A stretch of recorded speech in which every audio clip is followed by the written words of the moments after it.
Good morning to all of you. So let's start the chapter. As yesterday we had started this chapter for the new students, Pallavi Drishti.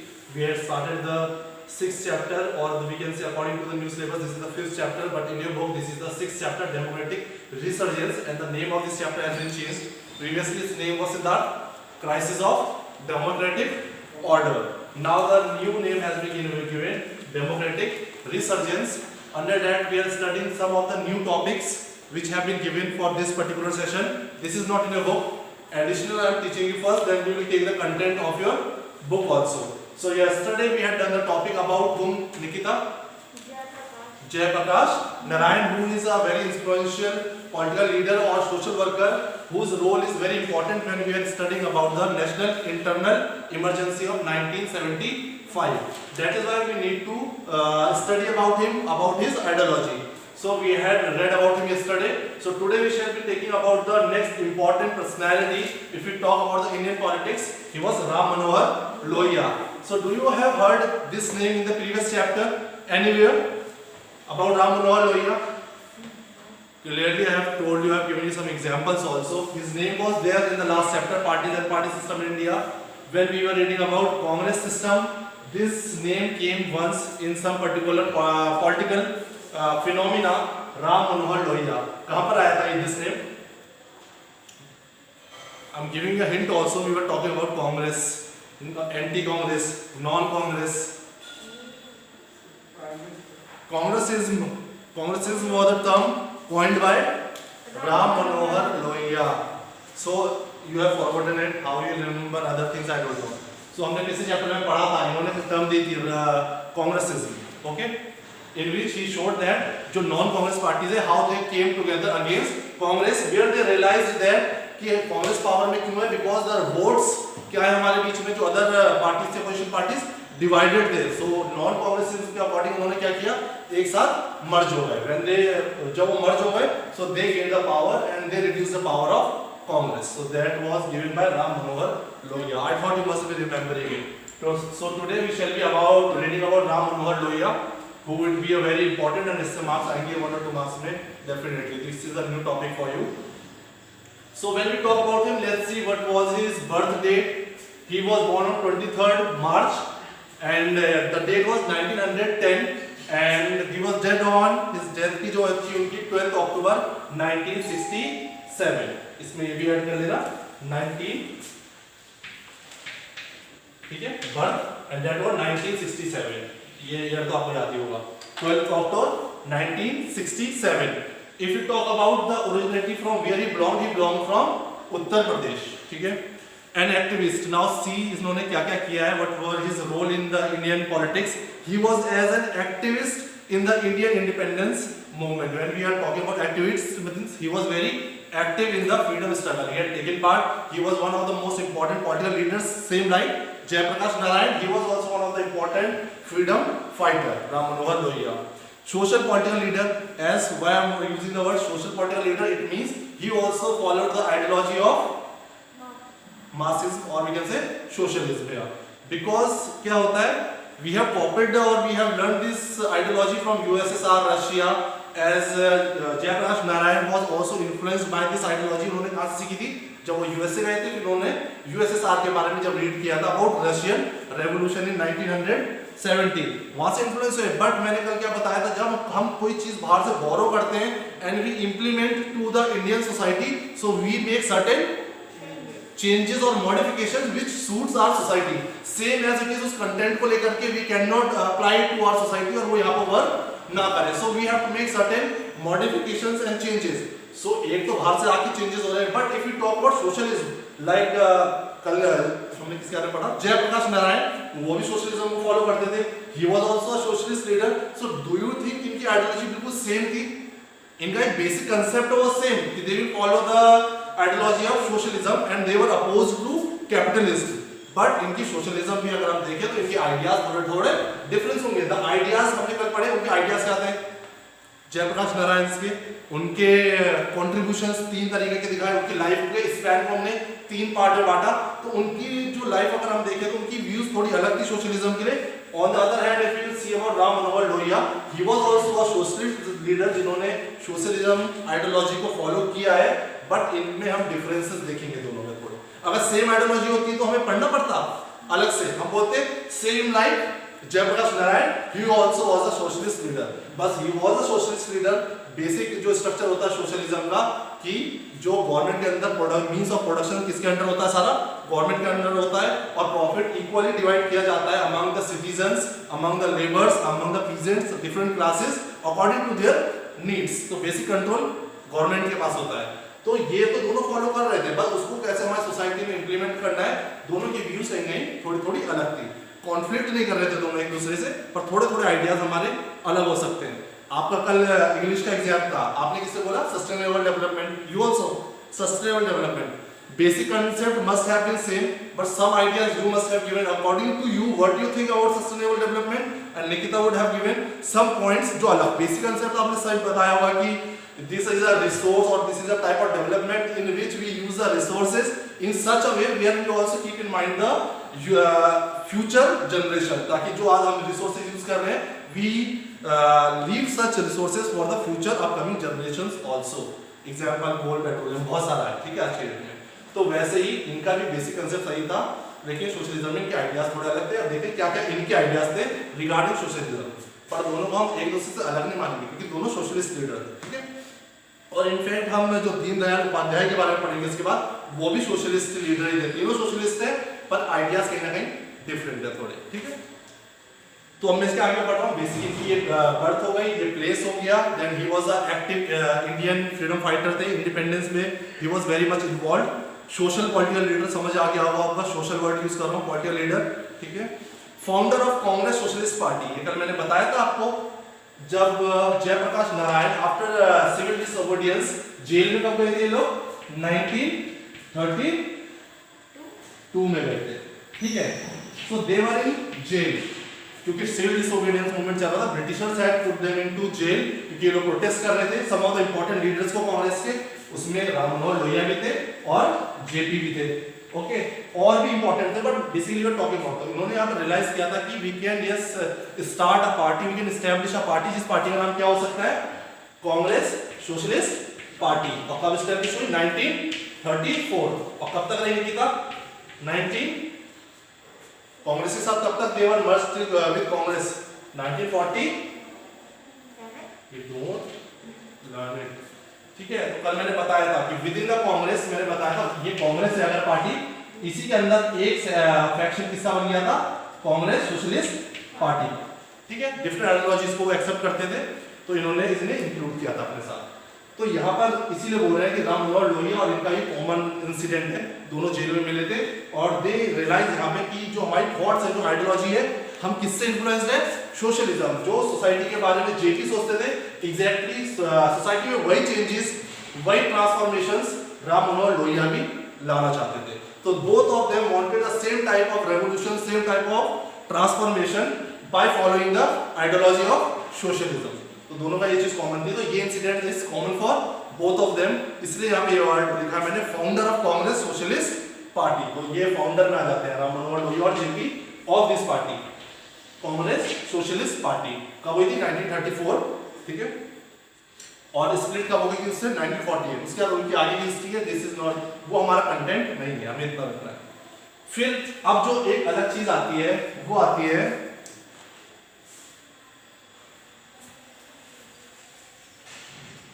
अब मैं बात कर रहा हूं इनकी ideology की। तो सोशलिज्म के अकॉर्डिंग इनका क्या था, प्रिंसिपल ऑफ डेमोक्रेटिक सोशलिज्म। लिख लो आप भी, प्रिंसिपल ऑफ डेमोक्रेटिक सोशलिज्म। अब इसमें क्या था, ये डिफरेंस लाएगा अबाउट द आइडियोलॉजी, जो हमने कल जेपी के बारे में पढ़ा, और today we are studying about Ram Manohar Lohia. तो इनका एक प्रिंसिपल था, principle of democratic socialization. If you deeply see this terms, democratic plus socialization, so what do you understand by these two terms, Nikita, can you tell me? Democratic and socialization. When I am talking about the word Siddharth, democratic, इसमें we are giving freedom or opportunities to powers in the hands of if we are a democratic country तो हमारे पास क्या है, freedom है, equality है, power है, opportunities है, because we are living in a democracy. हमारी कोई भी फंडामेंटल राइट वॉलेट होती है तो immediately we will start protesting कि मेरी राइट टू वोट वॉलेट हुआ है, right to equality, right to opportunities. So वो डेमोक्रेसी है। पर इसके साथ हम किसको ऐड कर रहे हैं in his ideology, socialism. And when I talk about socialism, उसमें क्या होता है, total control of production and equality, power सब किसके हैंड में होता है, गवर्नमेंट। तो वो क्या चाहते थे basically, Ram Manohar Lohia knew that India में ना ही pure orthodox socialism ideology work करेगी, ना ही प्योर कैपिटलिस्ट ऑर्थोडॉक्स आइडियोलॉजी काम करेगी। If we have to develop India, if we have to transform our society और आवर पॉलिटिकल सिस्टम जिसमें सबका ग्रोथ हो, सबका डेवलपमेंट हो, डिफरेंस क्लासेस में इतना डिवीजन ना हो, rich poor, caste, gender, on the basis of religion, language, इतना ज्यादा डाइवर्सिटी थी। तो इसमें एक साथ हम ग्रो करें, एक साथ इक्वालिटी रहे, तो उसके लिए ही gave this principle of democratic socialism. So you can understand where people will get which freedom, political freedom मिलेगी, मिलेगी नहीं मिलेगी। अगर हमारी कंट्री डेमोक्रेटिक है तो it means you are getting political freedom, you are getting the right to vote, you are getting the representation in the government, you can contest election, you can elect your own representative of your own choice। कोई आपको force नहीं कर सकता है, कोई vote देने से आपको रोक नहीं सकता है। इस तरीके से हमारी कंट्री के जो डेवलपमेंट है, जो पॉलिसीज है, कहीं ना कहीं you are participating in it. Directly you are not going to Lok Sabha और असेंबली, बट जिनको आपने इलेक्ट किया है they are representing you, their your ideology they are representing. हमारे एरिया का जो लीडर हम इलेक्ट कर रहे हैं वो किसके डेवलपमेंट के लिए काम कर रहा है, हमारे। तो एक टाइम से हमारी बातें वो आगे पहुंचा रहा है, ठीक है। तो बट ये तो ठीक है, हमें पॉलिटिकल फ्रीडम मिल रहा है, बस पॉलिटिकल फ्रीडम के बेसिस पे आपका डेवलपमेंट हो सकता है। व्हाट अबाउट इकोनॉमिक डेवलपमेंट, और भी तो दूसरी चीज है, ठीक है। आपको मॉरल वैल्यूज के बेसिस पे देखें, आपको राइट्स मिल गई पॉलिटिकल फ्रीडम की कि आप क्या चाहते हैं अपनी सोसाइटी में, but on the personal basis पे देखें तो हमें अपना इकोनॉमिक डेवलपमेंट चाहिए नहीं चाहिए, अपने अपने अलग अलग मीन्स ऑफ प्रोडक्शन पे कंट्रोल चाहिए, प्रॉफिट भी चाहिए, अच्छी अपॉर्चुनिटीज चाहिए। उसके लिए हमें एक और चीज चाहिए होगी, वो क्या है, इकोनॉमिक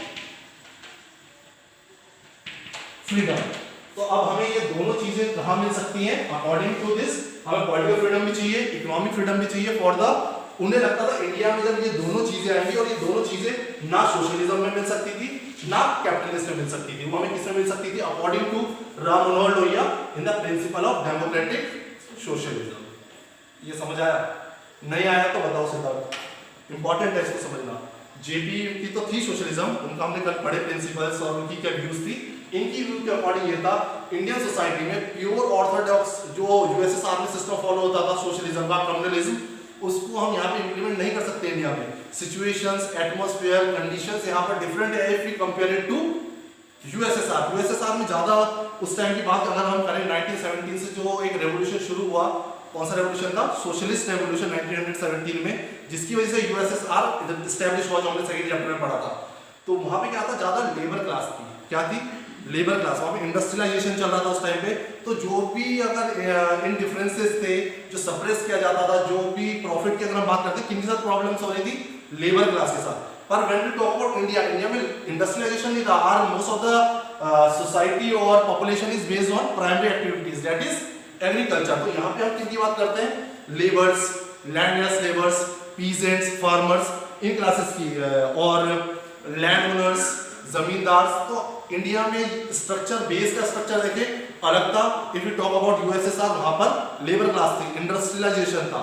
तो उसके अकॉर्डिंग उनको ये लगता है the best system ideology which can develop our society India, उन दोनों का मिक्सचर चाहिए हमें, कैपिटलिस्ट का भी और सोशलिस्ट का भी। तो इन द कैपिटलिस्ट के अकॉर्डिंग हम बोले तो हमें क्या चाहिए, इकोनॉमिक फ्रीडम, इकोनॉमिक डेवलपमेंट के लिए, और पॉलिटिकल फ्रीडम चाहिए हमें सोशलिज्म के अगेंस्ट, मतलब ठीक है। तो इन दोनों को, अगर हमारे पास पॉलिटिकल फ्रीडम होगी और इकोनॉमिक फ्रीडम होगी, इसके according social principal of democratic socialism के अकॉर्डिंग, तो हमारा ग्रोथ हो सकता है। तो ये किसकी थ्योरी थी, किसका प्रिंसिपल था, राम मनोहर लोहिया, ठीक है। ये एक टर्म था, मैंने उसे डिटेल में बता दिया है, आप वो समझ चुके हैं उसे। So moving forward, Ram Manohar Lohia was in favor and support of democratic socialism. तो बता दें, he was always in support of this principle of democratic socialism. उसका रीजन बता दिया मैंने, why he was in favor and he wanted our society to grow like this. अब सब अपने आइडियाज देते हैं, जरूरी नहीं है कि उसी तरीके से ग्रो करने लगे, ठीक है। आइडिया ऑफ डेमोक्रेटिक सोशलिज्म क्या है, associating socialism with democracy. This also I explain कि डेमोक्रेटिक सोशलाइजेशन या सोशलिज्म का मीनिंग क्या है, एसोसिएटिंग, जोड़ना, किसको जोड़ना, सोशलिज्म को किसके साथ जोड़ना है हमें, डेमोक्रेसी। और अगर मैं वर्ड डेमोक्रेसी यूज कर रहा हूं तो मतलब क्या, पॉलिटिकल, जब भी मैं डेमोक्रेसी वर्ड यूज कर रहा हूं तो it means I am talking about political freedom. तो उन्होंने यही बोला कि दो चीजों को अगर हम जोड़ दें, किन किन को, सोशलिज्म विद डेमोक्रेसी, तो हमें क्या मिलेगा, ये प्रिंसिपल आ जाएगा हमारा, ठीक है। बोथ, उनके अकॉर्डिंग, ये मैंने आपको एक्सप्लेन कर दिया है, both capitalism and socialism irrelevant for Indian society. ये दोनों ही पॉलिसीज, दोनों ही आइडियोलॉजी इररेलेवेंट है, मीनिंगलेस है इंडियन सोसाइटी में इंप्लीमेंट करने के लिए। He supported democratic socialism for India. उन्होंने जब भी सपोर्ट किया इंडियन सोसाइटी के लिए तो he always supported there should be this system followed, that is democratic socialization, which I have written here, ठीक है। This I have explain. Political democracy मतलब socially owned economy, political democracy. और specially India as a developing country, ये वाला system India में क्यों relevant था, जो हम बोल रहे हैं कि हर सिस्टम को हम अप्लाई नहीं कर सकते, हम यहाँ पे कैपिटलिस्ट सिस्टम भी लगा सकते हैं, पर हमारी कंट्री इतनी डेवलप थी उस टाइम पे। If we had that ideology of capitalism in our society, तो क्या होता उसमें, जो रिच थे वो और रिच होते चले जाते, जो पुअर थे वो वहीं के वहीं रह जाते, और इवन तो बहुत ज्यादा गैप हो जाता रिच और पुअर के बीच में, if we had following capitalist system. और सोशलिज्म करते तो भी क्या होता, वो ग्रोथ, वो डेवलपमेंट जिनमें वो पोटेंशियल है ग्रो करने का, जो वर्क हार्ड करना चाहते हैं वो कभी वर्क हार्ड करते हैं, वो बोलते कितनी मेहनत कर लो, मिलना कितना है उतना ही मिलना है। कभी कंपटीशन होता, कभी नहीं होता। Now we see so much of competition also in our market because we are a mixed economy.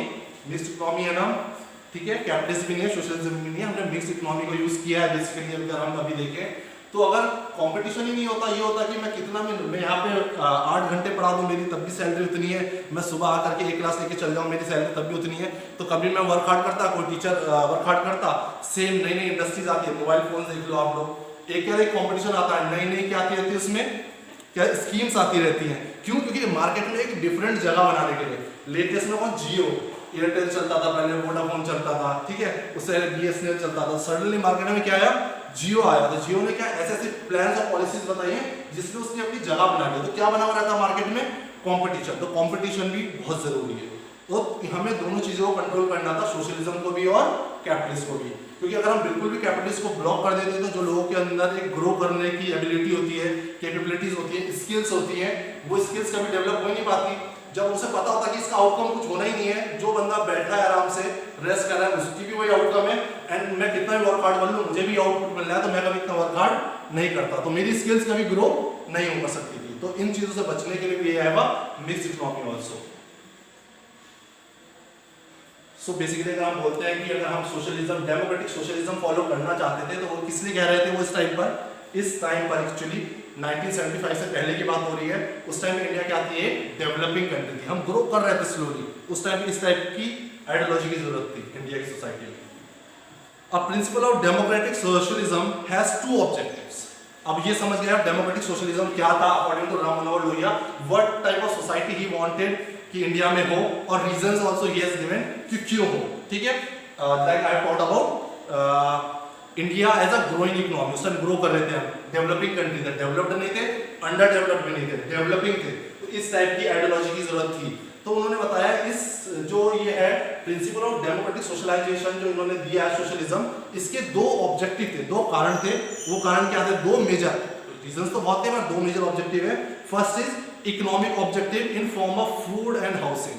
वो चाहते थे इसकी वजह से क्या होगा, हमारी सोसाइटी में हर एक को फूड मिल पाएगा और घर मिल पाएगा, क्योंकि हमारी कंट्री बहुत पॉवर्टी में थी। अगर हमने जितने भी इलेक्शन देखे उसमें हर गवर्नमेंट क्या बोलती है, गरीबी हटाओ, पॉवर्टी को हटाना, अपॉर्चुनिटीज देना, अनएम्प्लॉयमेंट को हटाना, प्राइस राइज हो रहे हैं उन्हें कम करना।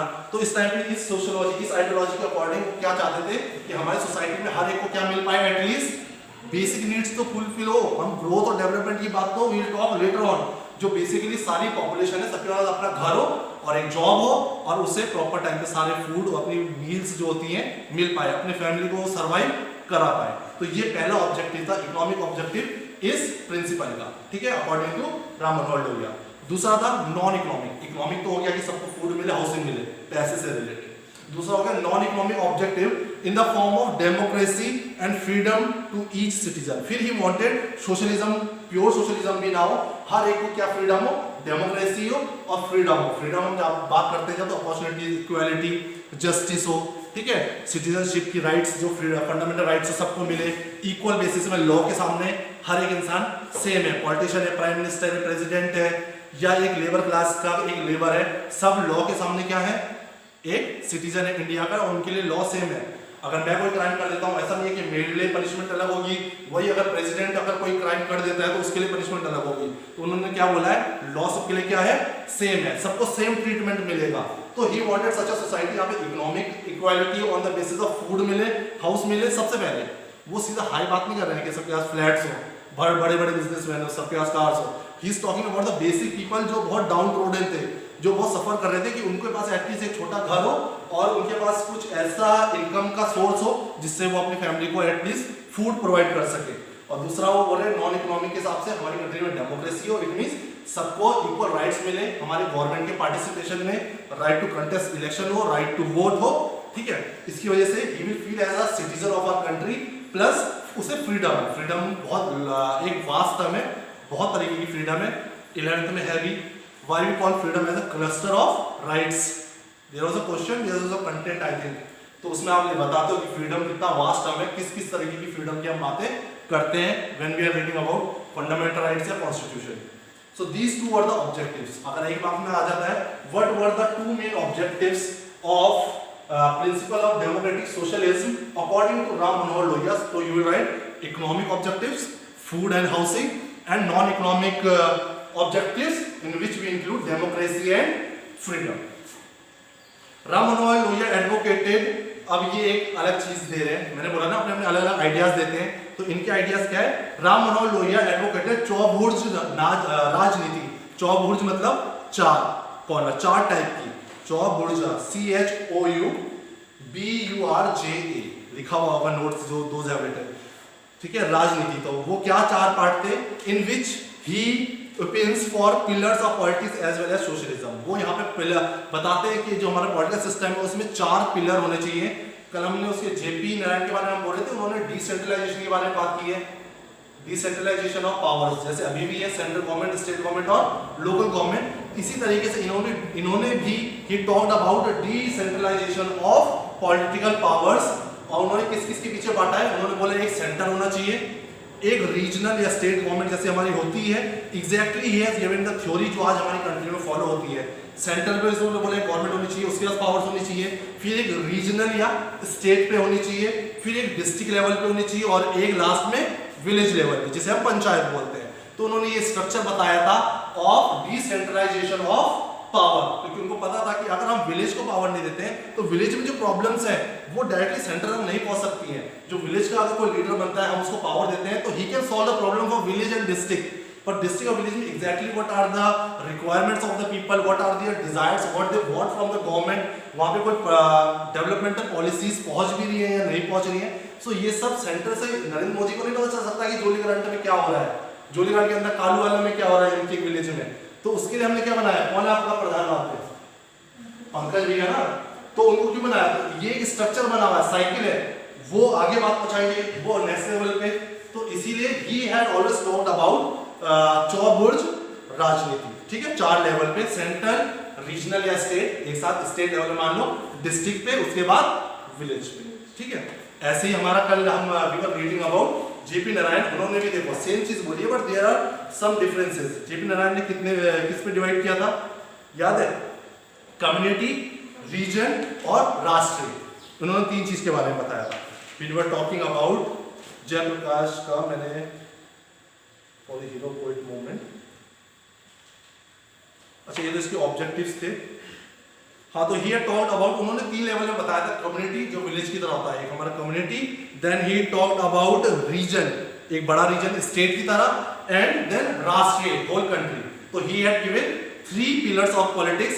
उन्होंने कौन कौन से दिया, कम्युनिटी और रीजनल और राष्ट्रीय, 3 लेवल पे दिया था। And we talk about Ram Manohar Lohia, idea same थे, बस थोड़े थोड़े चेंजेस है। इन्होंने 4 लेवल पे बताया जो एग्जैक्टली अभी फॉलो हो रहा है, village, district, state and at the top central. तो डिसेंट्रलाइजेशन, जब भी वर्ड यूज करता हूं डिसेंट्रलाइजेशन मतलब सबको कुछ पर्टिकुलर पावर्स है, एंड पावर्स किसके थ्रू है, we have in 11th you have read about the union list, state list, component list, residuary list.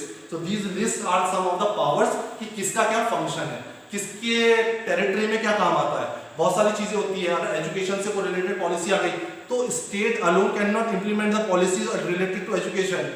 कोविड-19 से रिलेटेड बहुत सारी चीजें आ रही है, ऐसा नहीं है कि उत्तराखंड की पॉलिसीज अलग चल रही है। If you are here in the class, it means India में और भी बहुत सारे स्टेट्स हैं जिसको सेंटर ने अलाउ किया है to take the classes like this. तो बहुत सारी चीजें होती है सेंटर की पावर में आती है, बहुत सारी स्टेट। तो it is clearly mentioned in their particular list that what are their functions. तो उसी के अकॉर्डिंग हम देखा जाए तो काम कर रहे हैं, जिन्होंने बताया था चौबुर्ज राजनीति। तो पता होना चाहिए कि ये वाला फैक्टर जो है चौबुर्ज राजनीति का जो स्ट्रक्चर है किसने बताया था, तो यू मस्ट नो दैट, क्योंकि क्लियरली पीडीएफ में लिखा हुआ है। ये मैं अपने से नहीं बता रहा हूँ, सीबीएसई ने पीडीएफ भेजी है और ये कंटेंट को मैंने थोड़ा बढ़ाया है, बट जो बेसिक चीजें हैं उससे वो डायरेक्टली क्वेश्चन कर सकते हैं आपसे, तो उसको रीड कर लेना एक बार पीडीएफ जो भेजा है। He supported for decentralization, मैंने बता दिया, of powers at each level, all are linked with each other। अगर हम देखिए तो जैसे मैंने लिंक बताया, इनके विलेज में कोई प्रॉब्लम होती है तो जो इनके प्रधान है he will put forward the problems कि हमारे विलेज में ये प्रॉब्लम है, वो डिस्ट्रिक्ट लेवल पे पहुंचाएंगे कि हमारे डिस्ट्रिक्ट में इन विलेजेस में ये रिक्वायरमेंट्स है, ये डिजायर्स है, ये पॉलिसीज आई हैं या इंप्लीमेंट नहीं हुई है अच्छे से, कहीं कार्ड्स बन रहे हैं कुछ पर्टिकुलर, कहीं पे क्या बोलते हैं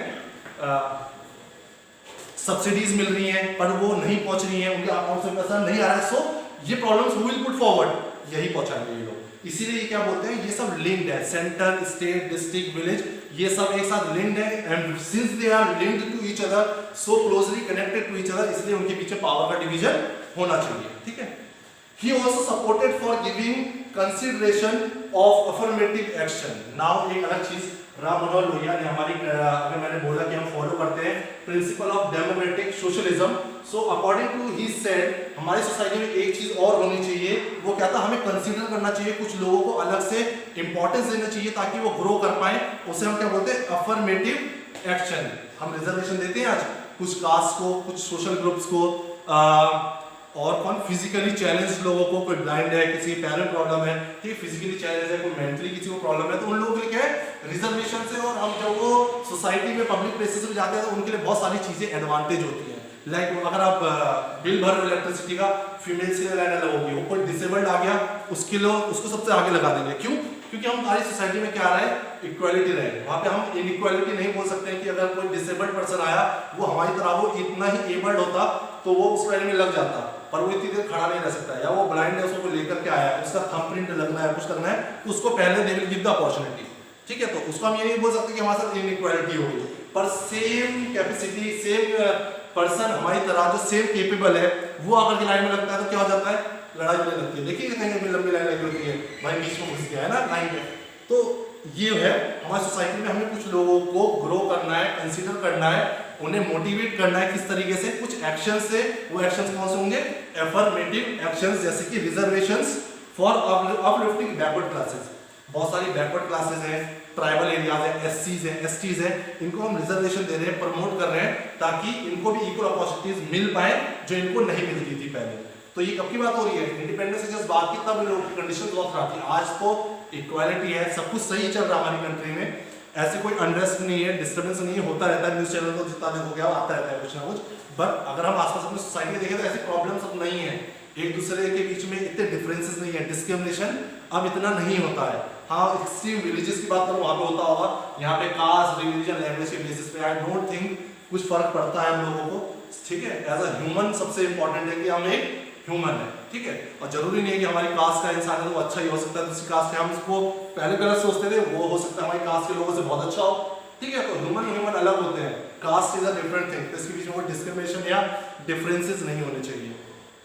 तो उन्होंने यही बोला राम मनोहर लोहिया ने, इन लोगों को जो डाउन रोडन है, ठीक है, जो स्ट्रगल कर रहे हैं बहुत, जिनको अपॉर्चुनिटीज नहीं मिल पा रही हैं, इकोनॉमिकली बहुत वीक है, उन लोगों को हमें हेल्प करनी है, सपोर्ट करना है, उन्हें कंसीडर करना है थ्रू अफर्मेटिव एक्शंस, जैसे कि रिजर्वेशन वगैरह हो गया, ठीक है। इसमें मोस्टली डाउन रिलीजन सेक्शन के लोग थे, वुमेन्स थी, नॉन रिलीजियस माइनॉरिटीज, जो बहुत माइनॉरिटीज में लोग रहते हैं, आदिवासी लोग रहते हैं, ठीक है।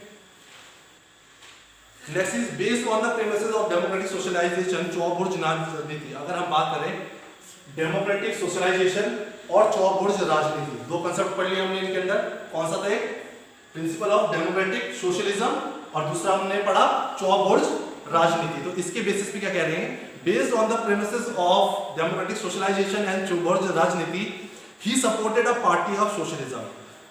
इन दोनों को कंसीडर करते हुए, इन दोनों प्रिंसिपल्स को कंसीडर करते हुए राम मनोहर लोहिया ने क्या बोला कि I support party of socialism. इन्होंने क्या कहा, पार्टी ऑफ सोशलिज्म, इन्होंने बोला सारी पार्टीज को मर्ज हो जाना चाहिए और एक साथ काम करना चाहिए टू इरेडिकेट द इविल्स और the bad practices of our society. हमारी सोसाइटी में जो भी बैड प्रैक्टिसेस हो रही है, जो गलत है, सती सिस्टम हो गया, फीमेल्स को सप्रेस करना हो गया, और डिस्क्रिमिनेशन हो गया कास्ट के बेस पे, रिलीजन के बेस में, चाइल्ड लेबर हो गया, गर्ल्स को एजुकेशन नहीं दे रहे हैं, वो हो गया। तो हमारी सोसाइटी के जितने भी, सोसाइटी नहीं तो बनाए थे, या ये पहले से थे, ये सब किसने बनाई है इनइक्वालिटीज? ये वाली इनइक्वालिटी सारी सोशल है, सोसाइटी ने बनाई है। 11th में है तो सब आपका नेचुरल इनइक्वालिटीज और सोशल इनइक्वालिटीज। तो ये सोसाइटी ने इनइक्वालिटीज बनाई है, इन्हें हमें क्या करना है, इरेडिकेट करना है हमारी सोसाइटी से। ये मैटर नहीं पड़ता है कि कौन सोशलिज्म को फॉलो करता है, कौन डेमोक्रेटिक सोशलाइजेशन को फॉलो करता है, कौन कैपिटलिस्ट सिस्टम को फॉलो करता है, कौन कांग्रेस को फॉलो कर रहा है, कौन बीजेपी को फॉलो कर रहा है, इससे फर्क नहीं पड़ता है। बट हमारी सोसाइटी में जो इविल्स हैं, जो बैड प्रैक्टिसेस है, उनको हमें, करप्शन है, करप्शन इंपॉर्टेंट है, उन सबको हटाना है। तो हमें क्या करना पड़ेगा, जितनी भी पार्टीज है हमें सबको एक साथ आना पड़ेगा। उस पार्टी को उन्होंने क्या बोला है, सोशलिस्ट पार्टी। इसका मतलब ये नहीं हो गया कि सब अपनी पार्टी छोड़ दे। इनका कहने का मतलब इनडायरेक्ट वे में ये है कि हम सबको अपनी लेवल पे ऐसे काम करना है कि हम सोसाइटी की जो बैड प्रैक्टिसेस है इनको एलिमिनेट कर पाए। तो ये प्रैक्टिस रहनी चाहिए, ये कोशिश रहनी चाहिए हर एक की, कि एक एजेंडा ऐसा होना चाहिए हर पार्टी का जो क्या हो, एटलीस्ट कॉमन हो, कि हम इसके अगेंस्ट है। वुमेन्स को पावर देनी चाहिए, वुमेन्स को अपॉर्चुनिटीज दो to grow for the higher education जाए, हर टाइप की एक्टिविटीज जो बॉयज कर रहे हैं वो कर सके, हर प्रोफेशन को वो भी करना चाहती हैं, उन्हें अपॉर्चुनिटीज दो। Then the other thing was child labour मत दो, ठीक है, चाइल्ड लेबर जो उसे इंक्रीज मत करो। देन कास्ट के बेसिस में do not discriminate people amongst each other on the basis of their caste, colour, language. तो इन सब चीजों को हम सबको कॉमन रखना है कि जब भी हमें मिल रहा है मौका तो हम इसके लिए वर्क कर पाए, इन सबको एरेडिकेट कर पाए अपनी सोसाइटी से। सो ये कॉमन। तभी he said he supports the party of socialism as an attempt of merging all political parties. Merging all political parties मतलब सबको एक आइडिया माइंड में रखना कि हम किन किन चीजों को सोसाइटी से हटाना है। मर्जिंग का मतलब ये नहीं हो गया कि मल्टी पार्टी सिस्टम से हम क्या बन गए, वन पार्टी सिस्टम, ऐसा नहीं कह रहे वो कह रहे हैं सबका एक आइडिया जरूर होना चाहिए, एजेंडा पार्टी में ये जरूर होना चाहिए कि सोसाइटी से इन चीजों को हमें हटाना है, उसके बाद ही हमारी सोसाइटी का ग्रोथ एक साथ हो सकता है। Party of socialism have 3 symbols. तो जब भी हम पार्टी ऑफ सोशलिज्म बोलते हैं उसके 3 सिंबल होते हैं। पहला क्या है, स्पेड, SPADE, स्पेड का मीनिंग क्या होगा, स्पेड। दूसरा है vote, and last third is prison और जेल। क्या है इसका, अब ये बोल रहे हैं अगर हम इस टाइप की पार्टी बनाते हैं जो कॉमन चीजों को माइंड में रखे कि हमें सोसाइटी में क्या अच्छा है क्या गलत है, and what we have to eradicate from the society, उसके लिए 3 चीजें, 3 सिंबल बहुत इंपॉर्टेंट है सारी पार्टी के लिए अगर हमें ये चीजों को हटाना है सोसाइटी से। स्पेड का मतलब है prepared to make efforts. I as a individual, I as a member of any party, socialist, capitalist party हो, कांग्रेस पार्टी हो, मैं अगर मेंबर हूं सोसाइटी का तो मुझे हमेशा रेडी रहना है किस चीज के लिए, एफर्ट्स डालने के लिए। मुझे एफर्ट डालना है सोसाइटी में, जब भी मुझे अपॉर्चुनिटी मिलेगी कुछ चीज को पॉजिटिव वे में सही करने के लिए तो मैं उसके लिए एफर्ट डालने के लिए हमेशा रेडी रहूं। पहला सिंबल ये है। दूसरा is vote, power of voting, ये बाद में आएगा। उससे पहले प्रिजन है विलिंग टू मेक सैक्रिफाइसेस। अगर मुझे अपने लेवल पे बहुत सारे सैक्रिफाइसेस करने पड़े तो I am always ready to sacrifice many things for the growth of society. And the third is जब हम एफर्ट करेंगे, पहला स्पेड का क्या मतलब था, एफर्ट करेंगे। सेकंड प्रिजन का मतलब हम सैक्रिफाइस करने के लिए रेडी रहेंगे तो ultimately we will get right to vote, और जब हमें राइट टू वोट मिलेगा it means we are getting right to power. तो ये 3 क्या थे, सिंबल थे किसके, सोशल पार्टी के, ठीक है। So this was all about Ram Manohar Lohia and his ideology of socialism. So in the very beginning I made it very much clear that he also followed socialism and J.P. Narayan also followed socialism, but there were certain modifications and differences in their ideology. Differences नहीं बोलेंगे, different type of ideas they had for socialism. So these are the ideas of Ram Manohar Lohia, and yesterday we had seen the ideas and concept of J.P. Narayan. So with this we have completed 2 important personalities who had played very important role if we talk about democratic resurgence or recreation or reforming democracy in India during 1970s decade. And when we will reading about 1970s decade के बारे में जब पढ़ेंगे इसके आगे हम emergency का period आएगा उसमें, तो 1971 जो इंटरनल इमरजेंसी हुई थी इनकी आइडियोलॉजीज उसमें बहुत हेल्पफुल रही, इसीलिए we are studying their ideologies here in this chapter, तभी ये ऐड हुई है. So tomorrow we will be reading about Deen Dayal Upadhyay, उनकी भी आइडियोलॉजी देखेंगे, सोशलिज्म को फॉलो करते थे. सो देखेंगे उसमें क्या चेंजेस आते हैं. सो I and you all of you write a notes also for these. I have sent you the PDF.